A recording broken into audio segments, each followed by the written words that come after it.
Dan untuk mengetahui situasi terkini, kita terhubung dengan rekan Henry Aprila di lokasi. Henry, apa saja pertimbangan dihentikannya proses evakuasi korban Ponpes Al-Hozini hari ini? Silakan. Ya, Juno, sampai sejauh ini terakhir informasi yang kami terima tadi pagi baru saja digelar upacara peresmian penutupan untuk proses evakuasi yang dilakukan oleh tim SAR gabungan yang sudah dilakukan selama 9 hari. Secara total, ini korban yang sudah berhasil dievakuasi, ini ada 171 korban dengan rincian 8 body part, kemudian juga 104 korban yang berhasil selamat, maksud kami dalam kondisi selamat, dan kemudian ada 67 korban meninggal dunia. Dalam proses evakuasi, korban pun juga sudah berhasil dibawa ke RS Bayangkara untuk nantinya dilakukan proses identifikasi, dan secara total ada sekiranya ada 17 korban yang sudah berhasil ditemukan ataupun sudah berhasil diidentifikasi. Dan kemudian ada 50 korban yang masih dalam proses identifikasi. Tidak hanya itu, Juno dan juga pemirsa, membahas berkaitan dengan proses evakuasi memang sudah diselesaikan, maka selanjutnya ini akan dilakukan proses penyidikan yang dilakukan oleh Direktorat Reserse Kriminal Umum Polda Jawa Timur, yang kemudian kalau tadi sekiranya 10 menit lalu tim dari Direktorat Reserse Kriminal Umum ini sudah tiba, bahkan juga memantau langsung. Dan kemudian saat ini pun Juna dan juga pemirsa di TKP, tepatnya di Pondok Pesantren Al-Hozini, Buduran, Sidoarjo, Jawa Timur, juga sudah dipasangkan garis polis line.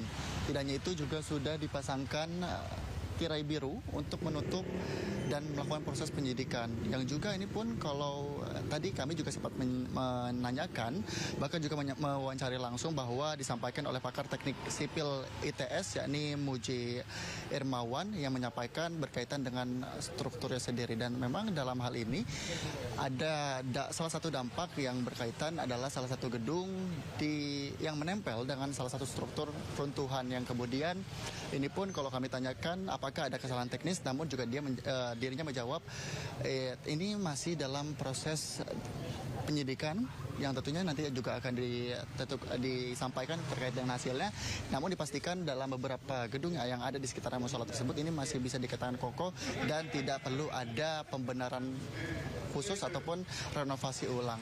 Dan tidak hanya itu, Juna dan juga pemirsa, berkaitan dengan apa yang disampaikan oleh pihak BNPB pun juga menyebutkan setelah proses evakuasi ini akan dilakukan proses pasca evakuasi, yakni akan dilakukan resesmen yang juga nantinya akan mengecek sejumlah bangunan yang ada di sekitaran pondok pesantren untuk memastikan sejumlah bangunan ini dipastikan aman dan juga tidak ada hal-hal yang masih menjanggal atau masih dalam proses pemeriksaan. Tentu sejauh kami memantau sampai dengan sore hari ini tim SAR gabungan maupun pihak pengamanan pun sudah tidak ada di lokasi, sudah meninggalkan titik lokasi, namun dari pihak pengamanan ataupun kepolisian nantinya akan melakukan proses penyidikan ataupun pemeriksaan lanjutan setelah dilakukan proses evakuasi. Jono, sampai sejauh ini kami memantau belum ada informasi terbaru, baik itu informasi disampaikan dari pihak pesantren maupun dari pihak dari kepolisian ataupun Polda yang nantinya juga akan melakukan pemeriksaan. Kita akan tunggu bersama-sama, Jono, bagaimana hasil maupun proses penyidikan dari runtuhnya Pondok Pesantren Al-Hozini, Buduran, Sidoarjo, Jawa Timur. Oke, Henry, kalau saya lihat dari visual ya di belakang Anda nampak beberapa petugas atau mungkin masyarakat, apa yang sedang mereka lakukan saat ini? Karena kan memang sudah ada garis polisi ya, seperti itu. Bisa Anda jelaskan aktivitas di sana untuk saat ini, sore ini? Juno, untuk saat ini visual yang Anda dapat saksikan ataupun pemirsa yang dapat Anda saksikan di belakang saya saat ini, memang di belakang saya saat ini sejumlah alumni, ikatan alumni yang juga ini ditugaskan secara bergantian menjaga lokasi agar di lokasi pondok pesantren Al-Zain ini dapat dilakukan pemeriksaan ataupun penyidikan secara steril dan tidak ada masyarakat maupun dari pihak wali santri yang masuk untuk mencoba melihat kembali, karena tadi di pagi hari sudah diberikan kesempatan untuk memantau langsung bagaimana TKP yang sudah terlihat rata, bahkan juga sudah tidak ada beton-beton sisaan dari runtuhan, yang kemudian ini penyisiran pun juga sudah dilakukan pada pagi hari sebelum digelarnya upacara, sehingga untuk saat ini sejumlah aktivitas ini merupakan salah satu alumni dan juga ikatan alumni yang masih terus melakukan pemeriksaan dan juga pengamanan. Bahkan sejauh kami melakukan peliputan pun ini kami juga terus dilakukan pemantauan oleh pihak pesantren ataupun pihak alumni, sehingga kami tidak bisa memantau langsung ke lokasi. Bahkan juga informasi yang kami dapatkan ini tidak bisa menanyakan hal apapun kepada pihak pesantren maupun perwakilan pihak pesantren untuk bisa menanyakan berkaitan dengan proses selanjutnya setelah proses evakuasi diselesaikan. Dan kami terus memantau dan menyampaikan informasi terbaru berkaitan dengan proses lanjutan setelah proses evakuasi, yakni proses penyidikan dari insiden runtuhnya musola di Pondok Pesantren Al-Khazini, Buduran, Sidoarjo, Jawa Timur. Juno. Baik, Henry, terima kasih atas laporan Anda. Selamat bertugas kembali.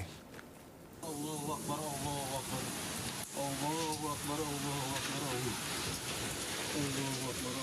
Warga panik saat melihat hujan es ukuran bola pingpong berjatuhan menimpa atap rumah di kawasan Desa Berkah, Bojonggaling, Bojonggenteng, Kabupaten Sukabumi.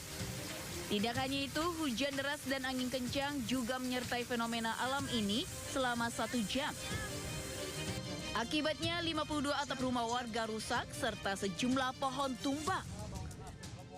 Hasil pendataan fenomena cuaca ekstrim ini juga menerjang Kecamatan Parakan Salak dan Parung Kuda, sehingga warga diimbau waspada terhadap potensi cuaca ekstrim terutama di wilayah perbukitan dan dataran terbuka. Hujan deras dan angin kencang juga melanda Jember, Jawa Timur hingga menyebabkan atap rumah berhamburan dan sejumlah pohon tumbang. Salah satunya pohon besar di Jalan Raya Tanggul yang tumbang hingga menimpa truk yang sedang melaju. Sementara itu, atap kantor Kelurahan Sempusari juga berhamburan karena terpaan angin kencang. Meski tidak ada korban jiwa, namun kerugian ditaksir hingga ratusan juta rupiah. Tim Liputan iNews melaporkan.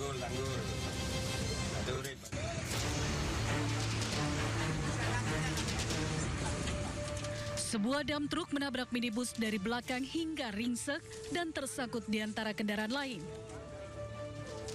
Pengemudi minibus wanita yang terluka dievakuasi petugas tol bersama Satlantas Polres Cilegon. Korban dibawa ke RSUD Kota Cilegon untuk mendapatkan perawatan medis.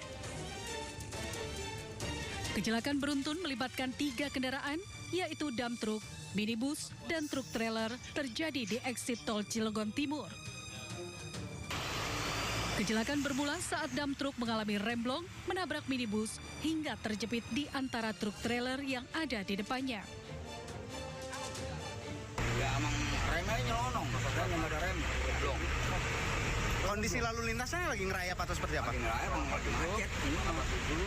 Jadi Bapak bawa dam truk ini remnya belum gitu? Iya, Ngebut.